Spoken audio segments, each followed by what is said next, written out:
Le va. ¿Qué tal? Buenas noches, Charlie. ¿Se habla de sanción política o sanción económica? Este gesto inusual, diría yo, del Fondo Monetario. Bueno, justamente en lo inusual tal vez le podemos empezar a encontrar sentido, ¿no?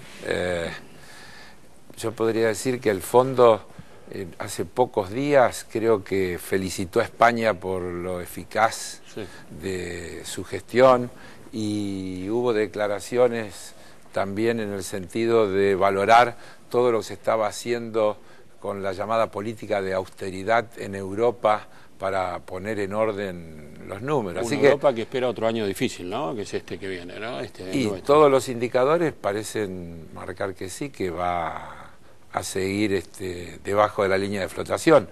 El pronóstico que hay para Europa consolidada, con Alemania, la locomotora metida adentro, da negativo, es decir, un año de recesión global con índices brutales de desempleo, con picos enormes. O sea que el Fondo Monetario enaltece el ajuste.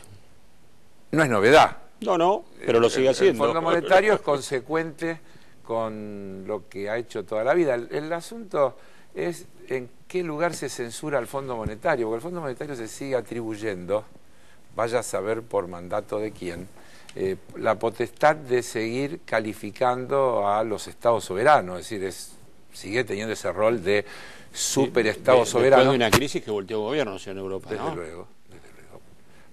Entonces, yo creo que debe tener alguna vinculación, como vos decías en la presentación, con el resto de las cosas que se juegan.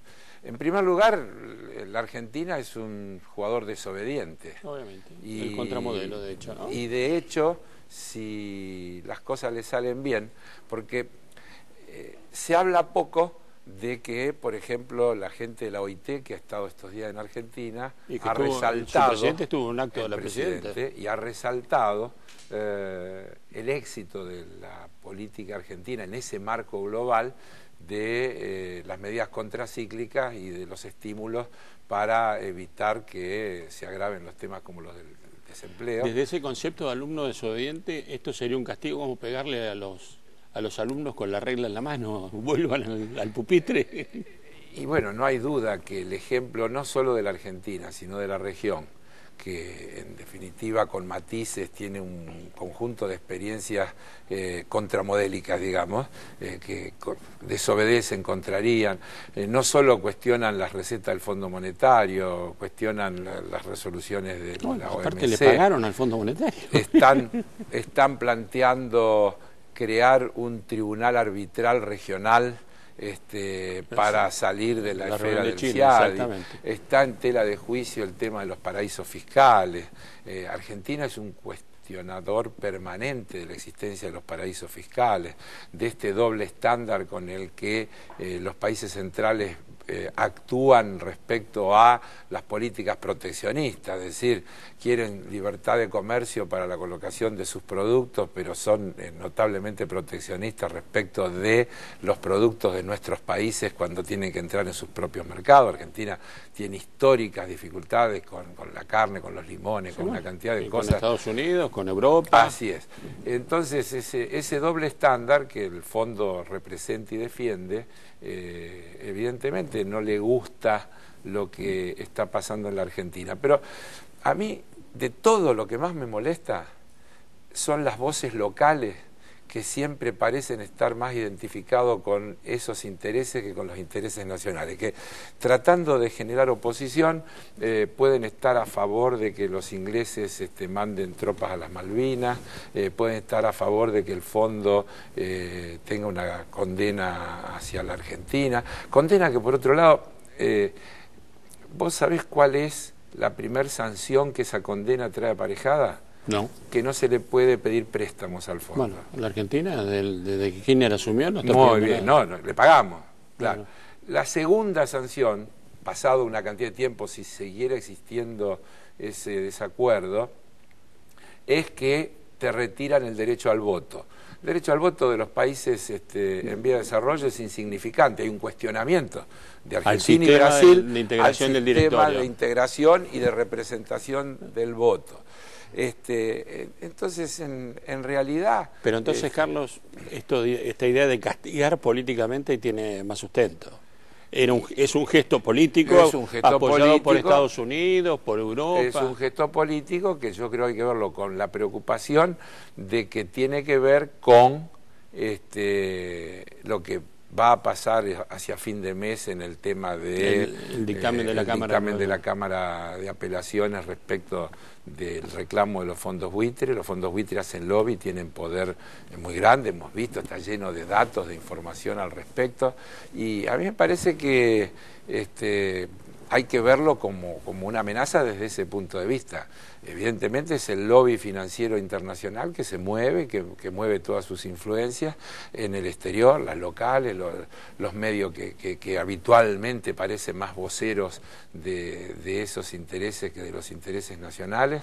Y bueno, habrá que... ¿Y vos crees que tuvo que ver también esta conversación argentina-iraní en el comportamiento de Estados Unidos o de Europa en el directorio del fondo? No, creo que son cosas autónomas. En el diario de hoy, creo, de ayer, está la noticia de que el vicepresidente de Estados Unidos está... Sí, dice que estarían dispuestos a hablar a iniciar relaciones, diálogo bilateral con Irán. Yo creo que son casilleros distintos que se mueven de manera autónoma. Pero desde luego que la Argentina es un jugador díscolo, para llamarlo de alguna manera, desde ese punto de vista. Posición que no va a abandonar, me parece. Posición claro, que no va a abandonar de ninguna manera, y que me alegra, y que creo que es una de las grandes virtudes y fortalezas que a mí me hacen adherir entusiastamente a lo que es este proyecto. Año electoral. Año electoral. Ya estamos. Ya empezó, sí. Bueno, y habrá que transitarlo, es decir, en lo que a mí respecta, si la pregunta tiene ese sentido. Yo termino mandato, así que legítimamente aspiraré a renovar mi banca. Creo que he tenido una buena diputación. Me ha tocado participar en algunos debates ricos, interesantes. Bueno, está el tema de la ley financiera, ¿no? Además está nuestro proyecto, pero además la reforma de la Carta Orgánica del Banco Central. Hemos tenido protagonismo en una cantidad de cosas muy interesantes, y hemos tenido varios proyectos que asumir el rol de voceros de esos proyectos, así que desde el punto de vista del balance personal yo creo que ha sido una buena diputación, y me siento con el legítimo derecho a aspirar a renovar mi banca. ¿La Argentina está bien o está mal económicamente?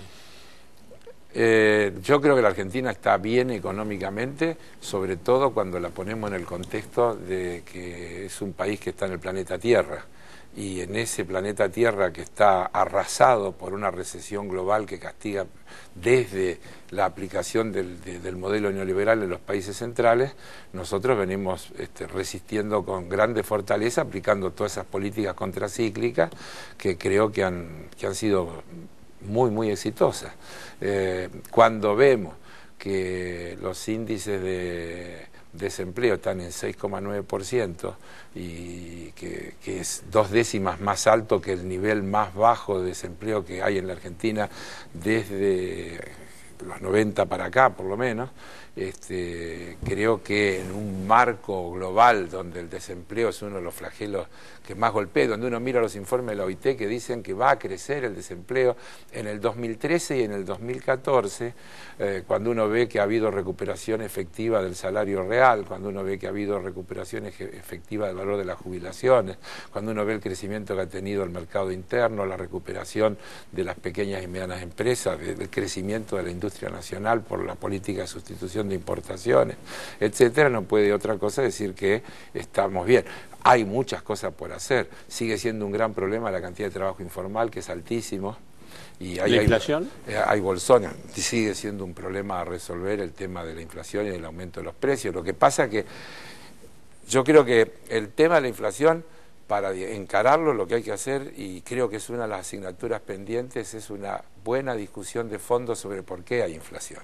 porque todos hablan de la inflación, pero miran para otro lado cuando se discute las causas. Entonces están los ajustadores de siempre, que lo que dicen que hay que hacer es enfriar la economía, que lo que dicen que hay que hacer es contener los salarios, que lo que dicen que lo que hay que hacer es encarecer el crédito, que lo que dicen que lo que hay que hacer es restringir la cantidad de moneda que todo lo que este gobierno no hace etcétera, ni va a hacer. Etcétera, etcétera.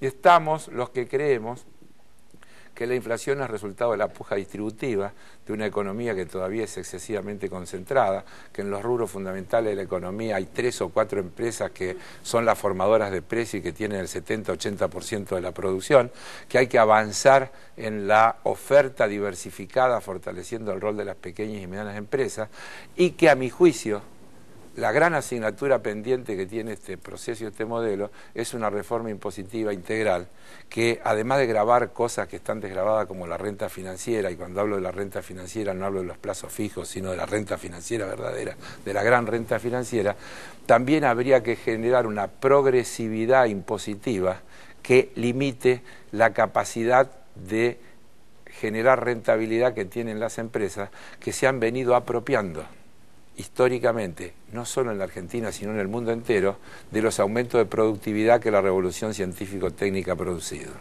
Carlos, fue un gusto, ¿eh? Igualmente. Inflación,